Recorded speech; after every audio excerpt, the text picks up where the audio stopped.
Urban military training exercises are becoming an increasingly common sight in many U.S. cities. The Department of Homeland Security has spent the past year acquiring more than 1 billion rounds of high-performance ammunition. Do these developments suggest concerns over a potential terrorist attack? Are they preparations for widespread social upheaval? Is there perhaps something even more sinister underway? Military veteran and independent journalist David Bard reports that he spoke with a man identified as an insider at the Department of Homeland Security who described urban warfare training as, quote, desensitizing exercises all across the US, adding that, quote, we're being prepared for mass civil unrest in major US cities. DoD will be expected to help when we're requested.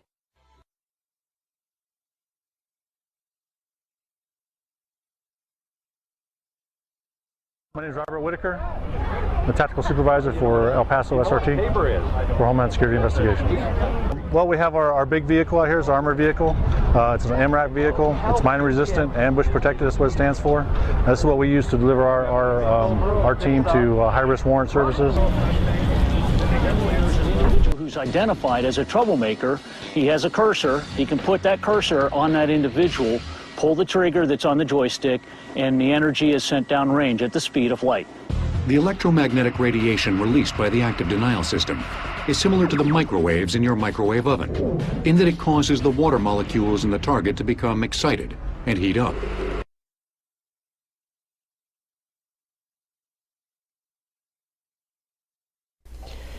There's a shocking claim that Obama only wants military leaders who will fire on U.S. citizens. This comes from a very credited source. This man made a Facebook post yesterday, Dr. Jim Garrow, that he had been informed by a senior military leader that Obama has a new litmus test. And that litmus test is, will you fire on U.S. citizens or not? I have many buddies in the reserves, navies, marines. Many of them have told me the same thing. Matter of fact, quite a few of them have told me it was one of the very first questions they were even asked, if they would fire on U.S. citizens if they had to, which is disturbing in its own right. DHS supplier provides shooting targets of American gun owners. Paul Joseph Watson has this shocking story about how Law Enforcement Targets Incorporated is producing cardboard cutouts of, quote, non-traditional threats. Of course, this is on the heels of the federal government purchasing in excess of 2 billion bullets for non-law enforcement, non-lethal agencies. What the hell is going on? They're producing targets that say do not hesitate, of children, of pregnant women, of elderly men, in summary, of society's most vulnerable and typically most innocent citizens. You just cannot believe these cutouts, but they produce them, and you've really got to ask why, on the heels of Homeland Security and other agencies preparing to deal with the American people, openly stating they consider them to be potential extremists and the enemies in the event of an economic or civil unrest event, anything really they can use to justify a total literal occupation of America through Homeland Security and related agencies. Now let's roll some of those incredible cardboard cutouts, again, that they say are going to be used by law enforcement who need to get over their hesitation factor for enemies they may encounter, quote, for the first time. And the obvious question is, why is there such a demand for these items, which again show nothing other than old ladies? There's a child with a gun, maybe 6 or 7 years old. There's a pregnant woman photographed in a nursery who's the target. Now, why is the officer there with the drawn gun in the nursery in the first place? Does he have a warrant? Has there been due process? Why does he consider this pregnant woman to be the enemy? Why are they planning to take down vulnerable and ordinary Americans? This is really bizarre, and it really should strike a nerve.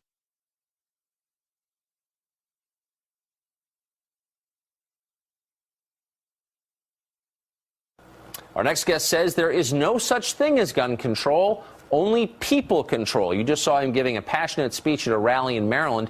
Joining us now is former Secret Service agent Dan Bongino. Dan, thanks a lot for joining us. What do you mean there's no such thing as gun control, only people control? Tell me what that means. Tucker, this is larger ideological ploy by this administration. They're not being authentic with America, whether it's the sequester, health care, or the gun control issue. What they do is they manipulate an emotional crisis, a national emotional crisis, to further an ideological agenda which involves the evaporation, the slow disintegration of your civil rights, your liberties, your ability to live and let live. And it's a disturbing pattern that, frankly, is really starting to get under my skin. I once read where you said that when you were in the business of protecting public figures, when you went to a place with gun control, you didn't feel safer. Right. I mean, we have this Downtown Abbey class of politicians and bureaucrats who they understand as clear as day that gun control has absolute, which, by the way, is a myth. They're manipulating the language. Gun control, with air quotes, has no effect whatsoever on violence or the ability of wolves in our society to impart violence on you. Being a two-tier system where privileged people, Mayor Bloomberg, for example, are surrounded by bodyguards with high-capacity magazines, and the rest of us have to make do with double-barrel shotguns. Is that adequate, do you think? I mean, is the average person safe with no firearm at home? No, you're not. You know, Tucker, law-breaking folks, outlaws, are outlaws and lawbreakers for a reason. They don't care about the law.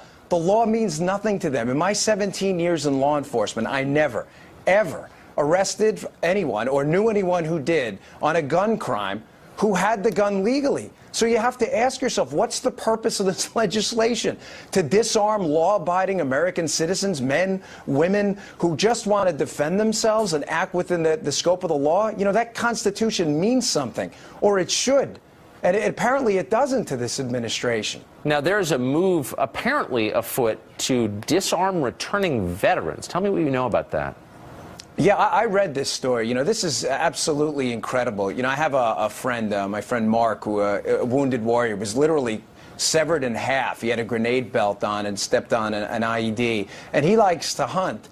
And I thought to myself, so this man gave life and limb to protect our civil liberties, and then he comes home and with no judicial review whatsoever, a VA official, a bureaucrat, gets to determine if he's allowed to have his own civil rights back, his own right to self-protection. Does that not bother anybody? And it's unfortunately epidemic, though, in this administration and this new political aristocracy that we live in. Here, I just want to read a quote from the letter to vets from the executive branch. Quote, a determination of incompetency will prohibit you from purchasing, possessing, receiving, or transporting a firearm or ammunition. If you knowingly violate any of these prohibitions, you'll be fined, imprisoned, or both pursuant to the Brady Handgun Violence Prevention Act. That is a very threatening letter. Well, Tucker, I know you're familiar with the work of Thomas Sowell. You know, he calls this the vision of the anointed. Here again, here's this bureaucrat, this letter you get from a class of bureaucrats, basically saying what you can and can't do while they do the exact opposite. I mean, we are living in this post-constitutional society right now where somehow they have sold to you, the American citizen, that it's moral, ethical, kind or generous to disarm you while allowing others, our veterans as well, while allowing the wolves in our society, the criminals, to impart violence upon you at will. And they know that you won't be carrying a weapon in these strict gun control states, one of which I live in Maryland. That is about the most eloquent defense of the right of self-protection I've heard in a long time. Dan, thanks a lot for coming on. I appreciate it. Thank you, sir. Since President Barack Obama has taken office in 2008, there have been over 65 million gun purchases. That's 91% more than George W. Bush's first term total. According to data compiled by the FBI, the number of Americans purchasing guns has skyrocketed since Obama was elected. In 2009, there were 13.9 million background checks for Americans buying firearms. For 2010, background checks totaled 14.3 million. In 2011, 16.3 million, and in 2012, 19.4 million. This totals 65 million background checks completed since President Barack Obama's first 4 years in office, or approximately 44,000 background checks per day. By comparison, the number of background checks in Obama's first term is 91.1% higher than President George W. Bush's first term total of about 34.2 million background checks. So post Sandy Hook in Aurora, Colorado, do you think Americans feel safer based on the numbers in total background checks in order to purchase firearms in the United States of America? Or are Americans worried that their right to self-defense, ability to bear arms and form well-regulated militias in this country, is about to be altered for good?